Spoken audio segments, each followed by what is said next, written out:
تو بھائیوں اور بہنوں، یہ ویڈیو ہے کام کرنے کی برکت کے بارے میں۔ پیغمبر اسلام صلی اللہ علیہ وآلہ وسلم کے پاس ایک غریب آدمی نے جا کر عرض کیا کہ اللہ کے رسول، میرا ہاتھ بہت تنگ ہے، کوئی ایسی تجویز بتا دیجئے کہ یہ تنگی جاتی رہے۔ آپ صلی اللہ علیہ وآلہ وسلم نے پوچھا، کچھ تمہارے پاس ہے بھی؟ اس نے کہا، صرف ایک دری اور ایک لکڑی کا پیالہ۔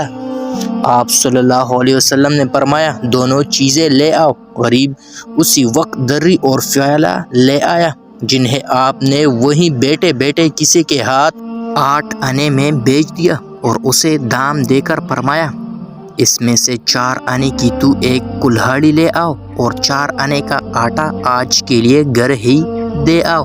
تھوڑی دیر میں جب وہ آٹا گھر پہنچا اور کلہاڑی لے کر آپ صلی اللہ علیہ وآلہ وسلم کی خدمت میں دوبارہ حاضر ہوا تو آپ صلی اللہ علیہ وسلم نے اپنے ہاتھ سے اس میں لکڑی کا دستہ لگا دیا اور فرمایا، جاؤ ہر روز جنگل میں جا کر اس سے لکڑیاں کاٹ لایا کرو اور انہیں بیچ کر گھر کا خرچ چلایا کرو۔ 15 دن بعد پھر آنا اور ہمیں اپنا حال ضرور سنانا۔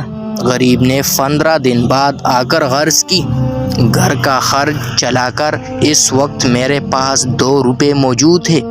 آپ بہت خوش ہوئے اور وہ شخص تھوڑے عرصے میں خوشحال ہو گیا، یعنی امیر آدمی بن گیا۔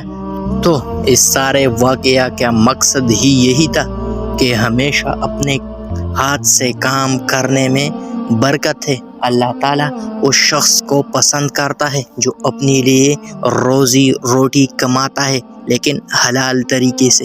تو اگر آپ کو یہ ویڈیو اچھی لگی ہو تو اس ویڈیو کو لائک کریں اور ہمارے چینل کو سبسکرائب ضرور کر لیں۔